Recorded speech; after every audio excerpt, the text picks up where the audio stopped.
Okay, we're on. Okay.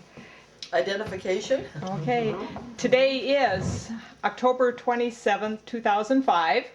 We're here with Winnie and Carl Sievert in their cottage on Oxbow Lake to talk about their years living in Presque Isle.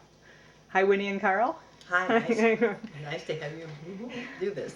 Why don't you talk first about when you first came here and how your families got here? Well, I'll let Carl talk first. Okay, because Carl, slide your chair in just a little bit. You're kind of out of the light. Well, Pull your chair in just a little bit, would you please? Perfect. That's it. my dad bought in 1938. He bought on Birch Lake about 1,800 feet of shoreline and quite a few acres of land. And we came up here in June of '38 to see what he bought and to do some building. And got up here like 3 o'clock in the morning and waded through knee-high grass, and the mosquitoes were so bad, I said, what am I doing up here? And there was no running water. It was the outside pump and no inside toilet or anything. How old were you then? I was 14. So you're old enough to remember that pretty well. Yeah. Did you stay here that summer then? Well, we stayed every summer, yeah, until Labor Day, and then we went back to school. That was, let's see, one other thing that my dad did, he put in a DC generating plant, and we had electricity. And then the neighbors that were there, about 3 or 4 of them, said, can we have some electricity too? So Dad said, sure. So he put in a 15 kilowatt AC generating set, and we put some poles up behind the property lines and strung wires, and then we fed electricity to each one of these cottages and rewired the cottages so that they could have some lamps rather than gaslight. Did you build something that first summer then, or where did your family stay then? Do you remember that? You mean? In 1938, when you first came up here, did you build a place to stay right away? No, the place was there. It was an old. I'm sorry. It was an old fisherman's cottage. I gotcha. Or something. And is that this place on Oxbow? No, this was was on over Birch on Lake. Birch. Okay, over on Birch. It was on Birch Lake, and then Dad added on right away because it was a very small cottage. Tell us who your family was. How many were in your family? 5 kids. 4 kids. And where were you in that? Well, my oldest brother was 11 years older than we were, and he was the one that drove us up here. And then I had a twin brother and myself, What was your twin's name? Clarence, Okay. and my sister's name, she was 5 years younger than us, and her name was Cordula. Pretty name. How about your family, Winnie? We came up we bought the place in 1940, and we came up for our first full summer in 1941. And was that this place on Oxbow? That was this place, the one that I showed you, it was about 30 feet long and 20 feet wide. That first cottage. Excuse me, isn't this wider than 20 feet, isn't it? Nope. But that was the first cottage you came to in That was the first 1941. cottage, and it was a fisherman's house built somewhere around 1922. And the first cottage burned down because somehow my dad, through some accident, got white gas put into kerosene lamps, and it blew up. And he was badly burned, and Dr. Kate took care of him and took care of his burns. And well, that was the first summer. Then 1941, we came back up with a 3-month-old baby. Oh my goodness, that was a sister of yours? Or? I was 10 years old at the time. Okay, sit. That was my sister. Sit. And at the first weeks, we had to drink lake water, and we boiled it for the baby. And we made oatmeal out of it. We lived in tents because the cottage was gone. And eventually we walked down to Horsehead Lake and got water at the spring. And then we got to meet the Kunschkis, and they supplied us with ice. And The Kunschkis were your neighbors on Oxbow here? they were on Oxbow, yeah, the Kunschkis farm. It wasn't Cedar Bay then. And they had cottages for rent. They were We across got the to- lake, weren't Yeah, they? they're across the Yeah, lake. they're across the lake. We That's- didn't have a road to go in because it was the wettest year in 100 years, the old timers told us. They had more rain that year than they ever had, and the water, my dad had a boathouse built. They told him that the water would never come up in the boathouse. It did that year, came way up. And so we had to carry all our supplies as if we were on an island from across the lake Oh, cool. through Kunschkis Road. Uh-huh. And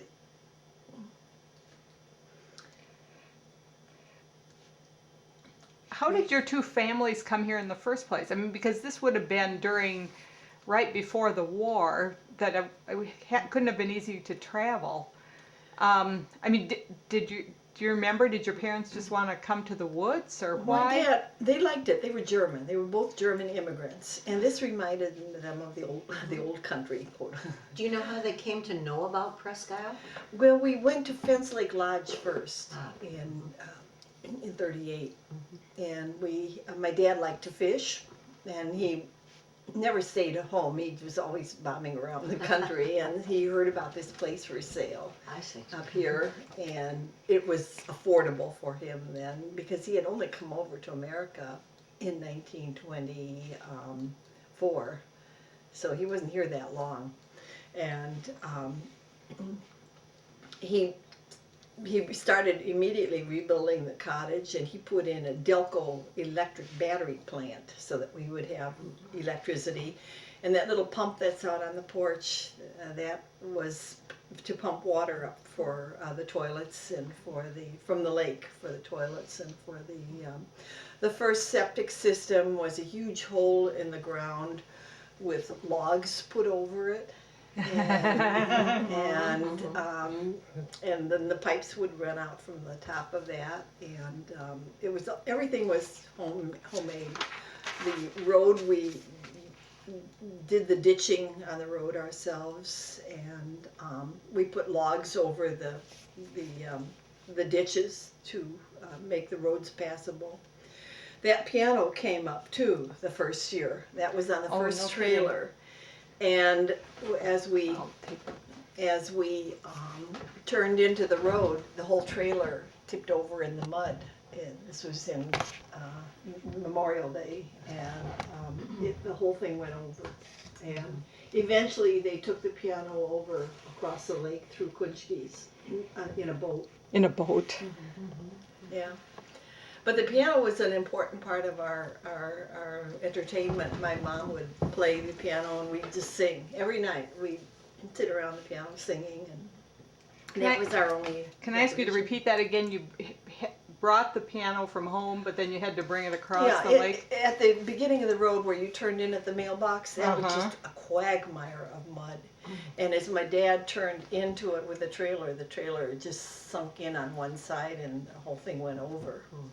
And we had lots of accidents like that. Uh-huh. And then you Right. put the piano on a boat to bring it. And then later in the summer, not for a while, but later in the summer, they brought the piano around to Kunschkis and brought it over on a big double-hulled steel boat that sunk somewhere on these lakes. I don't know where. I probably illegally, I don't know.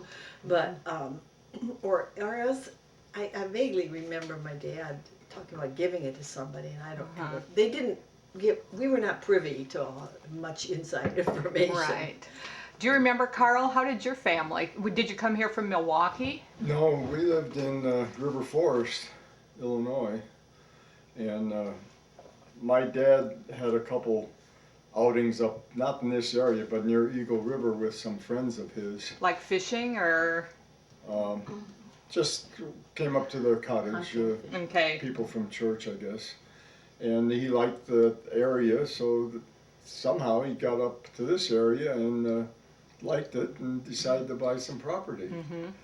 And the reason being, I don't know, other than in 1950, he had a serious heart attack, and of course then he spent most of his time up here.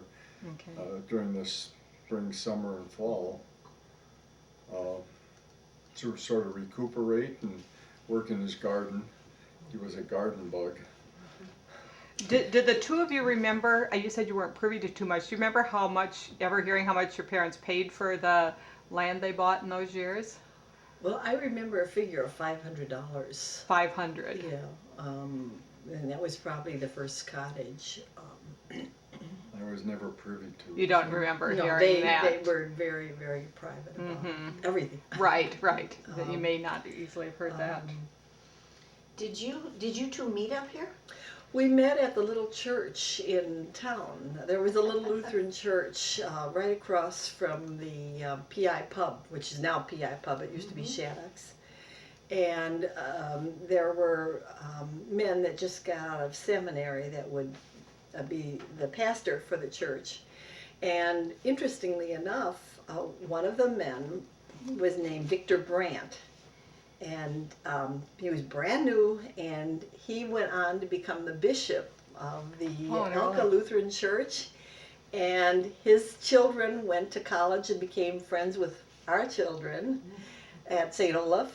And then he later was assistant pastor at Grace Lutheran Church, our church in River Forest. Oh, how interesting. And so he sort of followed us all the way, or we followed him all the way through What was that life. name? Victor Brandt. Oh, And What year would that have been that you met each other up here? well, somewhere around we knew each other from earlier times, but he was in college. He was the big college man, and I was only a little brat. And but I grew up, and That's on we tape. probably I was about 17, probably in 1946. When you two 47, met? that he saw me at church and decided he thought he wanted to go out. What do you remember about town in those days? What do you About remember what? about going into town? What do you remember Presque Isle looked like in those, Well, your teenage years here? there was basically the stores that are there now, There were. except they're new. Uh-huh. There was a Red Owl. Red Owl? We've heard of the Red and Red White. and white. Red It and was a white, white yeah. store. Okay. Red and white grocery store. Is that where Curly's was? No, That was at the top of the hill, it was at wasn't the it? top of the That's hill. where the new bank is going in. Okay. And Clarence Childers and Helen Haygood basically ran the store. Will you but they say didn't those own names it. again, please? Clarence Childers and Helen Haygood Okay. ran the store. We went in town every day. That was the highlight of the day. After we went fishing early in the morning, but after that we got to go in town and we had an ice cream cone every single day. And the ice cream cones for 5 cents were like at least Triple four deckers. 4 dips high. And I mean, I kid you not, they were that high. And we polished them off. How did you get to town? We drove to town. Yeah, yeah. We, Someday- living on Birch Lake, my mother would put an order in for food to the Red and White, and Clarence would deliver it on, I guess, every Thursday or something. Put in an order by phone? Yeah. Call it in? Well, no, No, 'cause you she'd didn't go have into a phone. town first, buy what she needed, and then leave an order for a week later. Okay. There wasn't any phone. Well, that's what I was wondering if Yeah. you... And so we did not get into town that much. Well, so what else was there? The Red and White store Well, was there the was grocery Gunner's store. Tavern. And that was down... And that was where the yacht club is now. And then there was a tavern up on the hill where the PI pub is, Yeah, right? at Shattuck's. Yeah. Yeah. But then what was right down there on Riverside Drive? Wasn't Chet telling us there was a little tavern down was a there tavern too, right? Down there too, but my dad never went down Didn't there. go He just there. went to Gunner's. That's where they got all the news, and he found out what was going on and kept on top.